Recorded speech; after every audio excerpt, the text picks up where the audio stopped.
अस्सलाम वालेकुम। Programmer Cheema here. ये है छुपे रुस्तम गेम डेव की पॉडकास्ट एपिसोड 4। और यहाँ मेरे साथ मौजूद है सलमान हैदर भाई, जो कि सीईओ हैं डिवाइन लाइट स्टूडियोज के, और ये भी मेरी तरह एक इंडी गेम डेवलपर हैं। आई मीन कंसिडरिंग के वेकेंट प्लैनेट नामी गेम ये डेवलप कर रहे हैं और ये करीब है रिलीज के। आई मीन करीब तो नहीं कह सकते, अभी भी थोड़ा अनश्योर है, और प्रोबेबली बग फिक्सिंग और प्रोबेबली थोड़ी बहुत मार्केटिंग के बाद ये इस गेम को रिलीज करने लगे हैं स्टीम पर। जी हाँ, और मैं इसके लिए बहुत एक्साइटेड हूँ। और ये कि मैं इनसे आज बात करने लगा हूँ और पता करने लगा हूँ कि इनकी आखिर क्या स्टोरी है और ये गेम डेवलपमेंट में किस तरह से आए हैं। अस्सलाम वालेकुम सलमान भाई, कैसे हैं आप? वालेकुम सलाम। अल्हम्दुलिल्लाह, अल्लाह का शुक्र। आप कैसे हैं? अल्लाह करम सब फिट।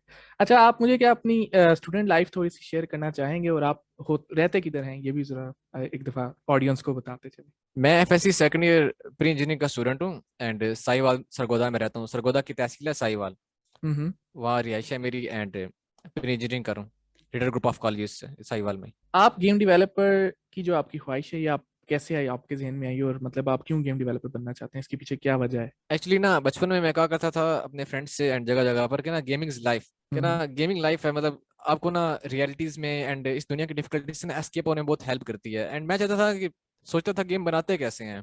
हमेशा से ये आइडिया था जहन में ना कि बहुत बड़ी हजारों लोगों की कंपनी निकलना गेम बनाती है एंड इम्पॉसिबल है। तो इस तरह जब इंटरेस्ट बढ़ता गया, क्यूरियोसिटी बढ़ती गई, और फिर जब मैंने एक्सप्लोर किया यूनिटी को, अनरियल वगैरह को, तो फिर समझ आई कि नहीं यार, ये आप सोलो बना सकते हैं। मतलब आप स्टार्ट तो इवन कर सकते हैं ना, फिर साथ में ग्रो करते करते जो, तो इसलिए बस मैंने ना स्टार्ट कर दिया। अल्लाह का शुक्र है, फिर किसी स्टेज तक पहुंच गया। अच्छा, आप मतलब आपकी फेवरेट गेम्स कौन सी हैं जिनको आप खेल के बड़े हुए और आपने कहा कि इस जैसी गेम बनानी है, या फिर कोई ख्वाब इस किस्म का आपने सोचा हो? तो मेरी फेवरेट गेम्स में इंक्लूड हैं जीटीए सीरीज है, कॉल ऑफ ड्यूटी सीरीज है, और स्पेसिफिकली असैसिन क्रीड सीरीज है। मतलब ये वो ओहो। गेम्स हैं कि बचपन से मैं स्टार्ट की थी, बचपन से इनको मैंने एक्सप्लोर किया, और मतलब ना एक दुनिया बसती है इनमें। जी बिल्कुल। एंड जीटीए तो मैंने बहुत खेली है, vice city and call of duty बहुत खेली है, लेकिन जो मजा मुझे असैसिन क्रीड में आता है ना, और प्रिंस ऑफ पर्शिया में आता है। प्रिंस ऑफ पर्शिया वो गेम है कि जिसपे मैं अपने घंटों स्पेंड किया करता था बचपन में। ओहो। तो ये गेम्स मेरी बहुत फेवरेट। प्रिंस ऑफ पर्शिया तो मेरे भी दिल के बहुत करीब है, इतनी अच्छी लाइक बहुत प्लेटफॉर्मर करीब है पजल यार, गेम है। और यप, बहुत आला गेम है। जबरदस्त है यार। बिल्कुल। अच्छा, आप मुझे ये बताएं कि आपकी जो जर्नी रही है अभी तक, वैकेंट प्लेनेट जो आपकी गेम है, उस तक कैसी आपकी जर्नी रही है, और आप किस मकाम पर हैं वैकेंट प्लेनेट की गेम के रिलीज में? ब्रो, एक्चुअली वैकेंट प्लेनेट को जिस तरह से मैंने स्टार्ट किया और जिस तरह से अब मैं जिस स्टेज पे खड़ा हूँ, ये मेरी ना हम्म। मतलब अनबिलीवेबल है यार, कि विदाउट एनी प्रियर एक्सपीरियंस आप एक 3D गेम बिल्ड कर रहे हैं, वो भी स्टीम के लिए। कि जहाँ लोग डरते हैं कि यार मैं स्टीम जैसे प्लेटफॉर्म का नाम सुने तो इतना बड़ा, अब आप गेम लॉन्च करने जा रहे हैं यार। क्योंकि मुझे अभी भी लोग कहते हैं कि स्टीम पे गेम लॉन्च करने जा रहे हो। इवन के पाकिस्तान का सिंपल डेवलपर भी है ना, तो वो प्ले स्टोर पे गेम डालने से पहले 100 बार हाँ। सोचेगा। और एक तो आप स्टीम पे गेम डाल रहे हैं, ऊपर से आपको फिर इतनी रेपुटेशन मिल रही है, तो समझ नहीं आ रहा कि ना। मैंने स्टार्ट किया था वेकेंड प्लैनेट को जस्ट एक लेवल डिजाइन से। हम्म। सोचा था कि ना एक लेवल डिजाइनिंग यूनिटी में स्टार्ट करता हूँ, एंड फिर मैंने कुछ शूटिंग मैकेनिक्स टेस्ट किए। उसके बाद फिर मैंने कहा आप गेम बना देते हैं। तो उसके बाद मैंने इसको कंटिन्यू किया, एंड फिर मैंने डिफरेंट फीचर्स को डॉक्यूमेंटेशन पढ़ी यूनिटी की। एनिमे की अपनी डॉक्यूमेंटेशन बनाई भी थी यूनिटी की मैंने, पता नहीं कहाँ की। तो इस तरह ना मतलब वेकेंड प्लैनेट को अप्स एंड डाउन आते रहे। कभी सोचा कि नहीं छोड़ो यार, नहीं बनती। फिर कभी सोचा नहीं, अभी इसको एक्सप्लोर करना है। एग्जाम्पल एग्जाम्पल बस इस तरह से ना जर्नी रही है, एंड बहुत एडवेंचरस रही है। एंड जितना मैंने इस जर्नी में लर्न किया ना, मैंने अपने पूरे स्कूल एंड कॉलेज लाइफ में लर्न नहीं किया जितना मैंने वैकेंट प्लांट में लर्न किया। और खाली डेवलपमेंट में नहीं, इंजन वगैरह को नहीं लर्न किया, प्रोग्रामिंग को मैंने हर एस्पेक्ट से किया। मार्केटिंग किस तरह करते हैं, लोगों के साथ कम्युनिकेट किस तरह करते हैं, एंड अपनी लैंग्वेज स्किल्स किस तरह इंप्रूव करनी है, एंड डेवलपमेंट क्या होती है, टेक्नोलॉजी क्या होती है, बहुत ज़्यादा मैंने इस सर्च में सीखा। ओह अमेजिंग। और आपने अपने भाई को भी इस प्रोसेस में लेकर आ गए, उसने भी फिर 3D मॉडल्स वगैरह बनाए, कुछ ऐसी सीन है, राइट? एक्चुअली ब्रो, बात ये थी ना कि जब हम ना गेम स्टार्ट करे थे ना, मतलब आई थिंक अभी लेवल 1 डिजाइनिंग में ही था, प्रोडक्शन में ही था। तो उस वक्त ना मैंने सोचा कि यार ना मुझे ना बहुत ज्यादा एसेट की जरूरत पड़ रही है, क्योंकि अगर मैंने एक सिंपल से ना एक बेंच भी रखना है ना, तो उसके लिए मुझे पहले एक मॉडल डाउनलोड करना पड़ेगा, फिर देखना पड़ेगा कि कंपेटेबल मॉडल के साथ यूनिटी वर्जन के साथ है कि नहीं है। तो ना मेरा भाई था, मतलब वो भी उस बहुत सारा मतलब गेम्स खेलता था, एंड उसको भी एक्सपीरियंस मैं चाहता था कि ना मैं इसको गेम डेवलपमेंट में आए तो किस तरह कंट्रीब्यूट करे मेरे साथ। तो मैंने उसे कहा कि ना क्यों ना तुम एसेट्स एसेट्स बनाया करो। मतलब ना तो फिर तो हमारा अपना स्टूडियो घर में ही बन गया कि तुम एसेट्स बनाओ, मैं प्रोग्रामर रेडी हूँ, डिजाइनिंग कर लेता हूँ, मतलब मैं फुल स्टॉक हूँ ना, और तुम साथ में ना 3D मॉडलिंग करो। तो बस उसको मैंने ब्लेंडर से स्टार्ट करवाया, उसको मैंने बता कुछ ट्यूटोरियल्स रिकमेंड किए, फिर उसको मैंने कुछ डॉक्यूमेंटेशन रिकमेंड की। एंड उसने फिर बनाते बनाते और उसको भी स्टार्ट से लोगों ने बहुत सपोर्ट किया ना, क्योंकि उस वक्त पाकिस्तान में बहुत रेयर थी ना 3D मॉडलिंग भी। हाँ, अब बहुत तो रेयर। आपको बहुत सारा मॉडल्स हम्म। मिलेंगे। तो बिल्कुल। अल्हम्दुलिल्लाह अब वो बिल्कुल ना एक प्रोफेशनल की तरह काम करता है यूनिटी के साथ। मतलब अब हम सोच रहे हैं कि उसके कुछ पैक्स एसेट स्टोर पे भी डालें जो आप यकीन लाइक करेंगे। ओह, तो दैट वुड बी उसके बहुत से अमेजिंग। प्रोजेक्ट्स अभी लॉन्च करने वाले हैं जो हमने 1.5 साल में काम किया है। ओह, दैट्स ग्रेट। मतलब उसने बहुत से ऐसे प्रोजेक्ट्स किए हैं कि जिनको भी हमने लॉन्च ही नहीं किया, क्योंकि अब हम चाहते हैं कि गेम जब लॉन्च हो जाए ना तो उसके बाद हम अपने वो चीज़ें लॉन्च करें जो हम इस जर्नी के दौरान करते रहे हैं। यो आई मीन ये बड़ी अच्छी चीज होती है कि आप ना मल्टीपल सोर्सेज ऑफ इनकम तैयार कर लेंगे। आप सबको मैं कह रहा हूँ जो भी गेम डेवलपर है कि सिर्फ अपनी गेम से पैसे कमाने का या अर्निंग का ना सोचें, बल्कि आप कोशिश करें कि मल्टीपल छोटे छोटे सोर्सेज ऑफ इनकम, मिसाल के तौर पे एसएस स्टोर पे कोई पैक हो गया, या फिर कोई यूडीमी पर कोर्स डाल दिया, या फिर इस किस्म की दो तीन चीजें आप कर लें। और उसके साथ साथ फिर गेम डेवलपमेंट आसान हो जाती है, क्योंकि जाहिर है जब आप गेम बना रहे हैं तो उसके साथ एसएस स्टोर कोड वगैरह आपका बन रहा है, और फिर आप वो चढ़ा देते हैं एस स्टोर पे एज अ प्रीमियम प्रोडक्ट, और फिर लोग उसे खरीदते हैं, तो आपकी डेवलपमेंट भी एग्जैक्टली। आसान होती है। एंड तो इवन ये के बहुत मैं अच्छा है। समझता हूँ कि ना एसेट स्कोर का और एसेट्स का knowledge even even every game developer को आना चाहिए। उसको पता होना चाहिए कि एसेट बनते किस तरह हैं। एंड आप ना अगर अपने लोगों के साथ किस तरह कंट्रीब्यूट कर सकते हैं, अपने एसेट्स उनको दें, और ना मतलब गेम डेवलपर्स की हेल्प के लिए आप पैकेजेस बनाएं। तो ये I think every game developer को इस चीज़ का पता होना चाहिए। बिल्कुल, और मैं सोर्स इस ऑफ बात इनकम से। अलग है। Yup yup, exactly. अच्छा, मैं एक ये शायद ऑडियंस को पता नहीं होगा वैकेंट प्लेनेट का, क्योंकि हमने तो बात की कि वैकेंट प्लेनेट के डेवलपर हैं, तो क्या इंट्रो देते हैं, one line intro regarding your game vacant planet के, आखिर ये गेम है क्या चीज और लोगों को क्यों खेलनी चाहिए गेम? एक्चुअली वैक्यूम प्लानट का जो मेन थीम है वो ये है कि आप एक ऐसे डेजोलेटेड वर्ल्ड में जाते हैं कि जहाँ ना आप हर तरफ डिस्ट्रक्शन देखते हैं और देखते हैं कि बहुत सुन है, मतलब घर अच्छी कंडीशन में है और कुछ टूटे हुए हैं लेकिन वहाँ बंदा कोई नहीं है। और हर तरफ देखते हैं zombies फिर रहे होते हैं। तो आपने ना फाइंड आउट करना है कि इसकी रीजन क्या है, कि आखिर ना क्या ऐसी चीज़ हुई। और फिर आपको ना थोड़ा गेम को एक्सप्लोर करने के बाद आपको आइडिया होता है कि यहाँ पर एक प्रोफेसर था एंड वो ना एक्सपेरिमेंट कर रहा था। तो उसके एक्सपेरिमेंट से उसने कुछ ऐसे केमिकल्स बनाए जिनमें वो खुद zombies में कन्वर्ट हो गया, और वो वायरस स्प्रेड होते होते मतलब ना अब पूरा जो प्लेनेट है ना इतना स्प्रेड हो गया कि हर चीज डिस्ट्रॉय करके रख दी। और ये नहीं कि वायरस ने एनवायरमेंट पे अफेक्ट नहीं किया, उसने अफेक्ट किया इंसानों पे डायरेक्ट। एंड तो आपने ये फाइंड आउट करना है कि अब मैं इस वर्ल्ड में सर्वाइव कैसे करूंगा, मैं इधर क्यों आया हूँ, एंड ये सब कुछ कैसे हुआ, क्यों हुआ। तो ये चीज़ें ना एक गेमर को एक्सप्लोर करनी पड़ेंगी। एंड खेलनी इसलिए चाहिए कि इसमें आपको ना मतलब थोड़ा मतलब सर्वाइव करना पड़ेगा। आपको समझ आएगी कि सर्वाइव किस तरह करना है, अपने मैनेजमेंट किस तरह करनी है, रिसोर्सेज किस तरह मैनेज करके अपने आगे बढ़ना है। एंड साथ में इसकी जो स्टोरी टेलिंग है वो बहुत आपको इंप्रेस करेगी, जिस तरह हमने इसके सिनेमैटिक्स बनाए हैं एंड साथ में इसके जो ग्राफिक्स हैं, व्यूल्स हैं। तो सबसे जो खास बात अच्छी गेमर्स लाइक करते हैं, व्यूल्स लाइक करते हैं कि ग्राफिक्स विजुअल्स। कैसे हैं, यप। और मैं किस तरह इस गेम में मतलब चल रहा हूँ, और साथ में लेवल डिजाइन। एंड इवन के गेमर्स तो सम टाइम ना रुक के ना इवन के लेवल डिजाइन को एक्सप्लोर करते हैं कि मैं देखूं यार कितनी ब्यूटी है गेम में। मतलब वो रियल वर्ल्ड को गेमिंग के अंदर एक्सपेक्ट कर रहे होते हैं। तो ये सब चीजें हैं जो मतलब ना इस गेम की बहुत ज्यादा मैंने इन पे मेहनत की है। मुझे इससे जो है ना रेजिडेंट इवल की वाइब आ रही है, कि लिटरली ये रेजिडेंट इवल में जैसे होते हैं ना zombies हर तरह और वो आ रहे हैं, तो रेजिडेंट इवल गेम्स का थोड़ा बहुत मेरे जहन में आ रहा है। या फिर जो सर्वाइवल गेम्स होती हैं जिसमें zombies आते हैं, वो भी उसमें भी रेजिडेंट इवल आ जाती है, तो वो गेम्स मेरे जहन में आ रहे हैं। वैसे आपसे सवाल पूछूं, इसकी इंस्पायरेशन क्या है वेकेंट प्लेनेट की? मतलब कौन सी गेम है जो आपने सोचा है, कौन सी मूवी है जिससे आपको ख्याल आया कि भाई ये गेम बनानी है हमने, या फिर उसी को जहन में स्टोरी बन गई उसी को जहन में रखते रखते? एक्चुअली ब्रो मैंने ना जब गेम डेवलपमेंट जर्नी स्टार्ट नहीं की थी तो उससे पहले मैंने गेम खेली थी एविल विद इन 2। तो हाँ। यार इतनी अंडररेटेड गेम है, बहुत अंडररेटेड गेम है। एंड मैंने सोचा कि जिस तरह यार ये थर्ड पर्सन में फिर रहा है और उसने ना अपनी लड़की को बचाना है, और जिस तरह मैंने कहा ना मैं उस तरह गेम बनाता हूँ। लेकिन मैं उस तरह बना तो नहीं पाया, लेकिन कहीं हाँ। ना कहीं मेरी इंस्पायरेशन जरूर थी इसको स्टार्ट करने हम्म। के लिए।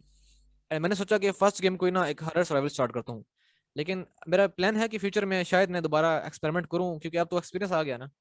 तो अब दोबारा एविल विद इन को मैं क्लोन करने की कोशिश कर सकता हूँ, लेकिन मेरी इंस्पायरेशन वही थी कहीं ना कहीं।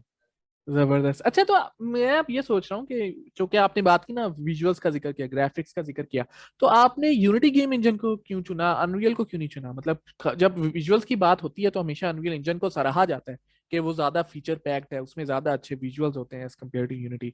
तो आपके जहन में क्या वो ख्याल था कि जिसको आपने सोचा कि यार यूनिटी ही करना है, अनरियल नहीं करना है, या कुछ भी? देखो ब्रो, एक्चुअली ना जब हमारे ना लोकल मतलब डेवलपर्स जब कोई इंजन पिक कर रहे होते हैं ना तो वो ये देखते हैं कि हाँ मतलब अनरियल के बहुत ग्राफिक्स हैं, बहुत हाइप है, और मानते हो इस चीज को कि अनरियल के बहुत हाइप है। लेकिन कुछ ऐसे की फैक्टर्स हैं जिनको आवाम इग्नोर करती है। वो की फैक्टर्स क्या है? लाइक मतलब स्टेबलाइजेशन कितनी है इंजन की, वो आगे पीसी स्पेक्स पे कितना काम करता है, और ये है कि मतलब वो बिगिनर फ्रेंडली कितना है, एंड उसमें आपको इजीनेस कितनी है। मतलब अब सब अनरियल के रिजल्ट्स को देखते हैं, लेकिन ये नहीं देखते कि उसको बनाने के लिए अब करना क्या पड़ता है। अब यूनिटी है, वो एक बिगिनर भी यूज कर सकता है, उसमें प्रोग्रामिंग कर सकता है एंड इजीली लेवल डिजाइन कर सकता है ट्रेन टूल्स की हेल्प से। लेकिन अनरियल में ना उसका आप अगर इंटरफेस देखें ना, कम्प्लेक्स इंटरफेस होगा ना कि, और उसमें आपको बहुत से ऐसी चीजें करनी पड़ेंगी यूनिटी में नहीं करनी पड़ती। एंड सबसे ज्यादा जो एक बिगिनर को चाहिए होता है ना, वो है ईज ऑफ लर्निंग, कि मैं उस चीज में जाऊंगा जो ईज ऑफ लर्निंग हो, मतलब कहीं मैं बहुत बिल्कुल स्ट्रेसफुल तो नहीं हो रहा, मैं सही कहीं बहुत बात। ज्यादा हेक्टिक तो नहीं हो रहा। तो अनरियल मैंने ये चीज पाई है कि वो ना उसमें बिगिनर फ्रेंडली नहीं है बिल्कुल, क्योंकि मैं उस वक्त बिल्कुल स्टार्ट कर रहा था डेवलपमेंट में। तो उस वक्त मैं चाहता था कि बिल्कुल ऐसी चीज हो कि जिसको मैं एंजॉय करूं और लाइक करूं। एंड कसम से यार मैंने दोनों इंजन ऑलमोस्ट यूज किए हैं। अनरियल को मैंने भी कुछ वीक्स पहले ट्राई किया, तो मैं कहता हूँ कि यूनिटी मच बेटर है हमारे पाकिस्तान डेवलपर्स के लिए, कि जिनको ज़्यादा नॉलेज नहीं है वो यूनिटी में जाएं, प्रोग्रामिंग पे करें and level designing and different code factors को आपस में कंबाइन करके गेम बनाएं। आप अनरियल में क्या करते हैं, आपको रेडीमेड चीज़ें मिल जाती हैं, आप वो इधर से चिपका दिया, मतलब वो मैंने मुझे पसंद नहीं है। मैं चाहता हूँ कि आप ना खुद एक्सपीरियंस करें उन चीज़ों को, आप खुद प्रोग्रामिंग करें, स्क्रिप्ट लिखें, कंपोनेंट्स खुद बनाएं आप। एंड वो लोग कहते हैं कि यूनिटी की ग्राफिक्स नहीं दे सकता, मतलब यूनिटी बहुत सिर्फ 2D गेम्स के लिए, गलत है यार। आपने HDRP URP का एक्सप्लोर नहीं किया, आपने यूनिटी के लेटेस्ट गेम्स को नहीं देखा, एस्केप फ्रॉम टार्कोव को, एंड कितने जबरदस्त मतलब व्यूज यूनिटी दे रहा है।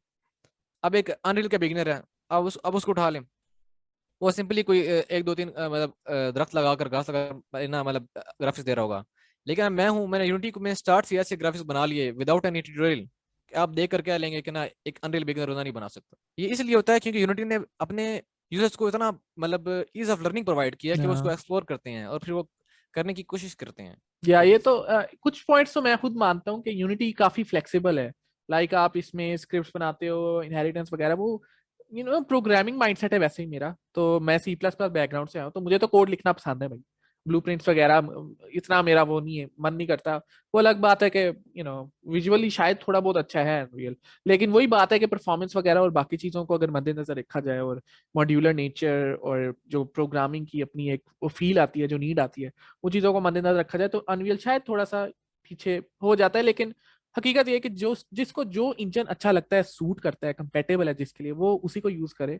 और ये ना सोचे यूनिटी और अनरियल, क्योंकि सच्ची बात है, अगर आप एग्जैक्टली। मुझे C++ एंड ही इवन मैं पकड़ा देना पर्सनली, सही है, हाँ, मुझे यार C++ ही पकड़ा सही दे, है। मैं C++ पे इवन गेम बना मैं दूंगा। ना इवन सादी C++। ऐसी बात है इवन कि ना मैं तो दोनों को लाइक करता हूँ, मतलब मैं हाँ, लोगों को ना अनरियल रिकमेंड करता होता हूँ। लाइक अगर किसी ने कोई शॉर्ट फिल्म पे काम करना है वगैरह, तो मैं इसको खुले दिल से कहता हूँ कि अनरियल पे जाओ यार, क्योंकि अनरियल की एनिमेशन और वो जो मतलब अगर आप बहुत ज्यादा व्यूज फोकस कर रहे हो तो आप बेशक अनरियल पे जाओ। मतलब अगर आप प्रोफेशनल हो, आपने पहले इंजन को एक्सप्लोर किया हुआ है, तो आप अनरियल पे जाओ। मतलब मैं तो अपने यूजर्स को देखता हूँ ना कि कौन सा बंदा मुझसे पूछ रहा है, कितना एक्सपीरियंस है, तो उस बेस से मैं इसको रिकमेंड करता हूँ कि यूनिटी में जाना है या अनरियल में जाना है। और अनरियल बेशक बहुत मतलब उसने अनरियल तो एक रेवोल्यूशन लेकर आया इंडस्ट्री में।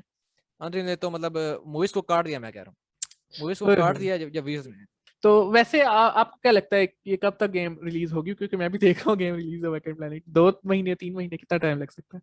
ब्रो एक्चुअली ना मैं चाहता हूँ कि इसको ना अगर मैक्सिमम हो ना, मैक्सिमम तो 1 माह के अंदर अंदर इसको बस फेंकूं, मैं कहता हूँ इसको 1 माह के अंदर बस लॉन्च कर लूं स्टीम पे। लेकिन देखूंगा अगर मुझे लालच बढ़ गया मार्केटिंग का, अगर मजीद इस तरह विश ग्रो करती गई, तो फिर मैं कहूंगा कि ठीक है जाने दो।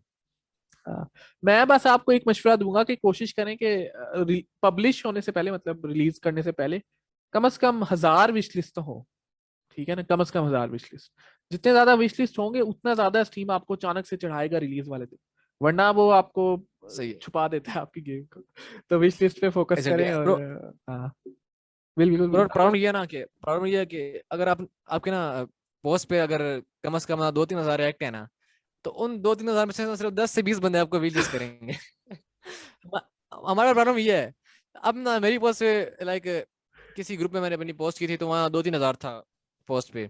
एंड जब मैं जाकर ना स्ट्रीम रेशियो चेक की ना, तो उन 2-3 हज़ार में से ना 500 विजिट से, और 5 विजिट में से 10 से 20 बंदे विश लिस्ट किया हुआ। मतलब हमारी लोकल डेवलपमेंट नहीं है ना, कि अगर आप जितने अटेंशन ले लेना, तो लोग स्ट्रीम को पता ही नहीं है, लोगों को स्ट्रीम है क्या। उनको हम्म, तो ये पता ना कि फलां वेबसाइट पे जाना है, ओशन ऑफ गेम्स पे जाना है, या स्टीम ओए अनलॉक पे यार, जाना है, डाउनलोड कर लेनी है।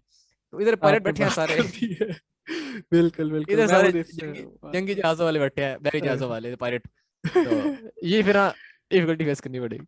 आपने वेकेंड प्लेनेट गेम रिलीज करनी है, ये तो कंफर्म बात है। आपने कोई इसमें टारगेट या गोल रखा है कि कितने सेल्स होंगे, या कितनी गेम की कॉपीज बिकेंगी, या फिर कुछ भी इस किस्म का ना, मतलब मेजरेबल गोल कोई सोचा होगा या रखा होगा कि अगर पास कर लिया या उस तक पहुंच गए तो हमारी गेम कामयाब है, या ऐसा कुछ कुछ प्लेयर टारगेट तो होगा एक्चुअली ना?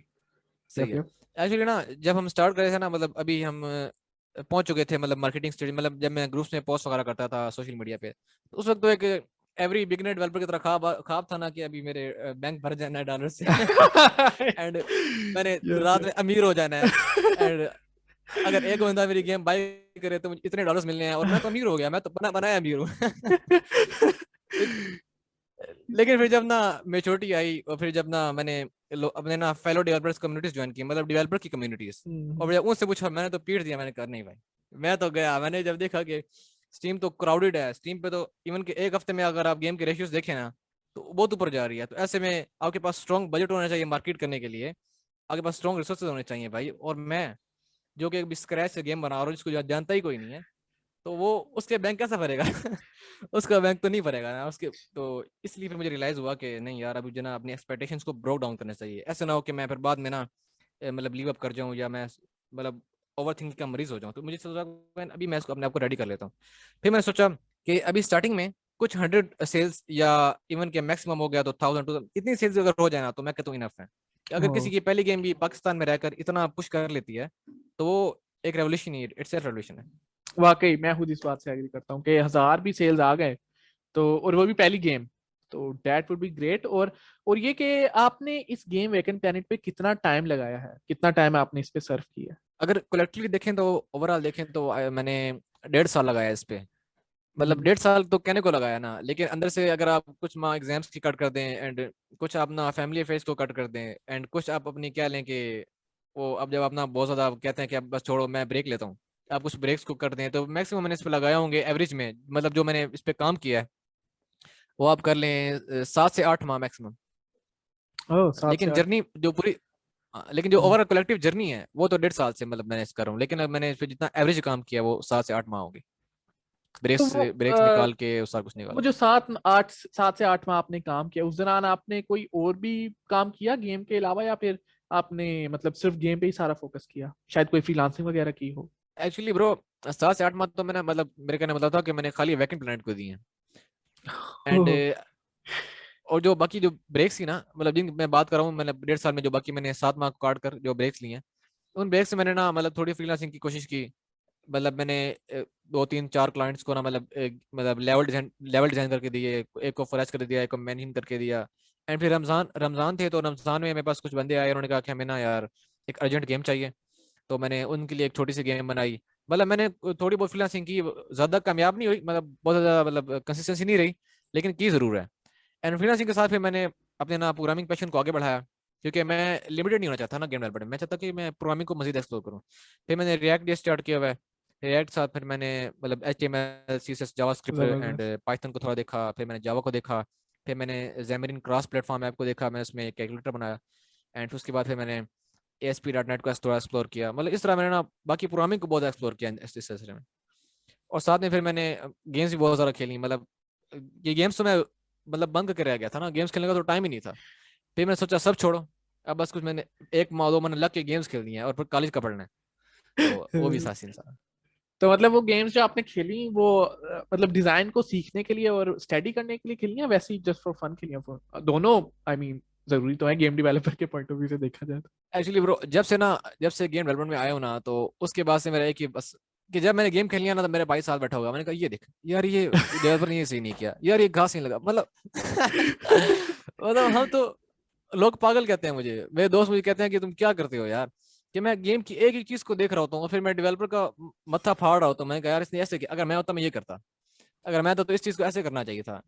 इवन कि मैं ये GTA 5 में देखने लग गया हूँ, मैं रेजिडेंट इवल जैसी और बड़ी बड़ी जो फार क्राई को देख लिया, फार क्राई में तो मैंने इतने बग्स निकाल, मतलब मैं गेम्स में बग्स नोट करता हूँ। इवन कि अगर मैं मूवी भी देख रहा हूँ तो मूवी हाँ। देख रहा हूँ तो उसमें भी मैं कह रहूंगा नहीं यार ये लेवल डिजाइनर ने यहाँ यहाँ कमी कर दिया, यहाँ उसने गंद कर दिया। तो अब मैं अगर हर चीज को ना क्रिटिसिज्म की व्यू से देखता हूँ, लर्निंग की व्यू से देखता हूँ, एंड फन तो चलता रहता है, वो तो ऑब्वियस आता है। वीकेंड प्लेनेट के बाद आप क्या देखते हैं कि आगे आप क्या करेंगे, और आपके फ्यूचर प्लान्स क्या हैं डिवाइन लाइट स्टूडियोज के रिलेटेड, यू नो? एक्चुअली अभी वैकेंट ब्रांड के लॉन्च के बाद ना मतलब कुछ मंथ्स का मैं ब्रेक लूंगा, और उस ब्रेक में मैं चाहता हूँ कि थोड़ी फ्रीलांसिंग करूँ एंड थोड़ा ना front end and back and को मतलब थोड़ा लर्न करूँ, क्योंकि मैं आप समझ रहे होंगे ना कि मैं मार्केट को देख चुका हूँ, तो मैं थोड़ा ना फ्रंट एंड बैक एंड पे गौर कर रहा हूँ। तो अभी मैं मतलब काफ़ी सक्सेसफुल जा रही है जर्नी अभी तक। एंड साथ में थोड़ा फ्रीलांसिंग लाइक गेम के मैकेनिक्स इंप्लीमेंट कर देना यूनिटी में, थोड़ा लेवल डिजाइन कर देना, या अगर आप कोई फुल गेम बनाने आ जाता है तो उसका भी रिस्क ले सकता हूँ। एंड साथ में मैं मतलब थोड़ा रेस्ट भी करना चाहता हूँ। लेकिन फिर इन्हीं के दरमियान ना मैं अपनी नेक्स्ट गेम के लिए प्लानिंग भी कर रहा हूँ। मतलब अभी मेरा नेक्स्ट गेम के काफी प्लान्स है, मैं रिवील नहीं करना चाहता, मतलब उसको मैं थोड़ा ना देख रहा हूँ कि मैं इन मंथ्स में उसके पहले पूरी प्लान के साथ आऊंगा और कुछ और लड़कों के साथ ऐड करूंगा डिवाइन लाइट में। कुछ लोगों को मतलब चाहते हैं ना कि उनके साथ अपने साथ ऐड करो, थोड़ा एक्सटेंड करो स्टूडियो को, ताकि तुम्हारी और हेल्प हो जाए और प्रोडक्टिविटी में बहुत इजाफा। तो ये इन चीज़ों को मैं देख रहा हूँ थोड़ा अपने अगले कुछ मंथ में लॉन्च के बाद। जबरदस्त। I mean you have plans, और बकायदा सलमान भाई के कोई सॉलिड प्लान्स हैं फ्रीलांसिंग करनी है, और फिर उन्होंने एक और गेम का सोचा है जो कि वो शेयर नहीं करेंगे ऑफ कोर्स अभी। इंशाल्लाह आगे इनसे एक बार मजीद अगर मुलाकात या पॉडकास्ट हो तो उस वक्त पूछ लेंगे। वो मसला नहीं है। तो अच्छा, आप मुझे बताएं कि क्या आप आज खुश हैं एज अ गेम डेवलपर? क्या आपको कभी ऐसा नहीं लगता कि यार आपको वेब डेवलपर होना चाहिए था? क्योंकि आपने भी बात की बैक एंड फ्रंट एंड की ना, तो उससे यही ध्यान में आता है वेब डेवलपर या फिर कोई सॉफ्टवेयर डेवलपर, वो लोग कमाते भी अक्सर औकात ज्यादा ही हैं जॉब्स या वैसे फ्रीलांसिंग वगैरह की फील्ड में, और बहुत सारी फुलफिलिंग हैं जॉब्स, और बहुत सारी ऐसी नौकरियां हैं कि जिससे बंदा गेम डेवलपर की निस्बत बहुत ज्यादा कमा सकता है। तो आपको क्या कभी फील नहीं हुआ कि यार गेम डेवलपर होना आई गेस इतना फायदेमंद नहीं है, शायद कुछ और कर लें? क्या आपके जहन में आता एक्चुअली अगर मुझसे कोई पूछे ना कि आप खुश हो कि नहीं, तो मैं कहूँगा मैं खुश भी हूँ और नहीं भी।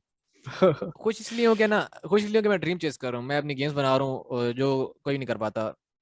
सबके लिए ड्रीम्स होते हैं ना, गेम बनाओ। इसलिए खुश हूँ कि बात। मैंने ड्रीम चेस किया एंड मैंने ना ड्रीम्स को रियलिटी में कन्वर्ट किया। एंड खुश इसलिए भी हूँ कि मुझे ना नई चीज़ें सीखने को मिली, एंड अब मेरी ना रिकॉग्निशन है, बहुत से लोग जानते हैं और रिस्पेक्ट करते हैं सिर्फ उसके पैशन की वजह से। और मेरा पैशन जो मुझे ना मतलब बहुत ऊपर लेकर गया है, लाइक जिसको जानता तक कल कोई नहीं था, मतलब कोई सही से बात तक नहीं करता था, और अब वो मतलब लोग रिस्पेक्ट करते हैं, इवन के इंटरनेशनल कम्युनिटी में बहुत रिस्पेक्ट है। तो इसलिए मैं खुश हूँ। लेकिन अगर देखा जाए ना तो लाइफ में स्ट्रेस, बर्डन, टाइम मैनेजमेंट की कमी एंड फाइनेंशियल सपोर्ट तो बिल्कुल गेम डेवलपमेंट में है ही नहीं। अगर आप कोई जूनियर डेवलपर हैं और मेरी बात सुन बिल्कुल। रहे हैं, तो आपको मैं कॉशन दे रहा हूँ कि अगर आप पैसों के लिए गेम डेवलपमेंट में आ रहे हैं तो आप रहने दें, क्योंकि आपको स्टार्टिंग में यहाँ कोई पैसा नहीं मिलने वाला।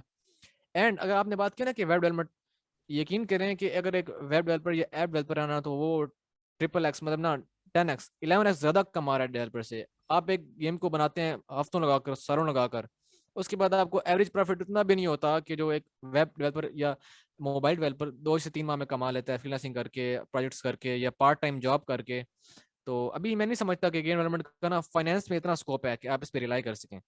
तो इसलिए से थोड़ा सा मैं ना सम टाइम रिग्रेट करता हूँ कि यार ना, मैं पार्ट टाइम गेम डेवलपर को चाहता तो हूँ, लेकिन इसकी जॉब स्कोप इतना नहीं है, और इसके लिए मुझे फॉरेन जाना पड़ सकता है अगर आप अच्छा जॉब स्कोप चाहते हो उसका। तो ये सब चीज़ें मैं देख के, लेकिन मैं फिर ये कहता हूँ कि ना, पैशन आपको ना मतलब ना फाइनेंशियल स्टेबल जरूर करता है, कि अगर आप लगे रहो तो गेम डेवलपमेंट पोस्ट में, लाइक अगर आपकी एक गेम भी हिट होती है तो आपको हम्म, कम से कम ना वो सारी जिंदगी वो ही खिलाएगी। लाइक आप GTA 5 की एग्जाम्पल ले लें, पबजी बिल्कुल की एग्जाम्पल ले लें, बिल्कुल। तो वो फिर सबको ओवर शेडो कर देती है, वो हर अलग टेक्नोलॉजी के सेक्टर को ओवर शेडो कर देता है। ये कंसेप्ट कि अगर एक गेम हिट हो गई, बस आपके बारे नहीं आ रहे हो। लेकिन उस हिट करने के लिए भी आपको कम से कम ना बहुत सारा एक्सपीरियंस गेन करना पड़ता है और बहुत स्ट्रगल लगती है। लिहाजा मैं ये कहना चाहूंगा कि अगर आप फाइनेंशियल की बात करें ना, तो फाइनेंशियली गेम डेवलपमेंट से कोई भी सेटिस्फाइड नहीं होगा। ऑल दो कि आप ना फ्रीलांसिंग कर रहे हैं, आप एंड्रॉइड के लिए गेम्स छाप रहे हैं, लेकिन फिर भी आपको उतना प्रॉफिट नहीं होगा जितना आपके दोस्त वगैरह कमा रहे होंगे, जो कोई वेब बना रहा है, कोई ऐप बना रहा है, या कोई और काम कर रहा है। तो आप ये थोड़ा नोट करेंगे। लेकिन बात वही आ जाती है ना कि पैशन हाँ हाँ, पैशन। डिपेंड करता एग्जैक्टली। आई मीन मैं खुद पैशन की वजह से इस फील्ड में आया हूँ, और ये कि वेल, मैंने आपसे पूछा कि आपकी गेम्स जो है कौन सी आपको पसंद है और आप कौन सी खेलते हैं, लेकिन जो असल सवाल आता है वो ये कि आपकी जो ड्रीम गेम है, मतलब वेकेंट प्लैनेट, तो चलो एक अच्छी गेम आपने बनाई, और आई एम प्रीटी श्योर कि आपने मजीद भी ख्वाब होंगे। तो वो ड्रीम गेम जो है उसका जनवा क्या होगा और वो किस किस्म की होगी? थोड़ा अगर आप शेयर कर सकते हैं, मतलब I am talking about dream game जो कि शायद आप कभी पहुंच भी ना सकें या फिर पहुंच भी जाए, इंशाल्लाह जरूर पहुंचे। तो वो आप थोड़ा बहुत अगर शेयर करना चाहें। है। एक्चुअली ब्रो, ड्रीम गेम मेरी है कि मैं ना, जितनी मैंने आपको पहले बताई ना कि जो मैं गेम्स खेलता हूँ, हाँ, GTA, उन सब के ना असैसिन मैं क्रीड, और मैकेनिक्स तीसरी को कौन आपस सी में थी? कंबाइन कर दूं। Call of duty. Yup yup yup. GTA उन 5, कॉल ऑफ ड्यूटी, उन तीनों को मैकेनिक्स मतलब कंबाइन। इनको मैं ना एक कंबाइन करने की कोशिश करूँ, एक्सपेरिमेंट चाहता हूँ, मतलब वो एक पूरा बहुत सारा, जी इन सब को ना, मतलब मैं चाहता हूँ कि कंबाइन करके एक सिस्टम बनाऊं। तो अब ये कोई भी सुनेगा तो वो क्या बात कर रहे हो। लेकिन मैं चाहता क्या हूँ ना कि मैं एक्सपेरिमेंट करूँ इस चीज के साथ, और मैं पागलों की तरह ना इस दिन रात सोचता हूँ इस बारे में कि फलां गेम के वो मैकेनिक उठा लिया, फलां गेम का वो फीचर उठा लिया, उसको इस गेम में इस जगह पर यहाँ फिट किया। तो वो मैं बहुत बॉम्ब बनाना चाहता हूँ पाकिस्तान में रहकर, ताकि हम थोड़ा लिफ्ट अप हो और पाकिस्तान को ऑर्गेनाइजेशन मिले कि यार यहाँ पर इस तरह के ना काम होते हैं, एक्सपेरिमेंट होते हैं, सिवाय बॉल बॉल गेम शो से हटके। My God. अच्छा, आपने इंडस्ट्री के मुतालिक थोड़ी बहुत हिंट्स भी दी कि इंडस्ट्री कैसी है, लेकिन मैं आपसे खुद ये एज अ सवाल एक पूछना चाहूंगा कि पाकिस्तान की गेम इंडस्ट्री आप अभी कैसी देखते हैं, ये कैसी है और आपका क्या एक्सपीरियंस रहा है इसके साथ?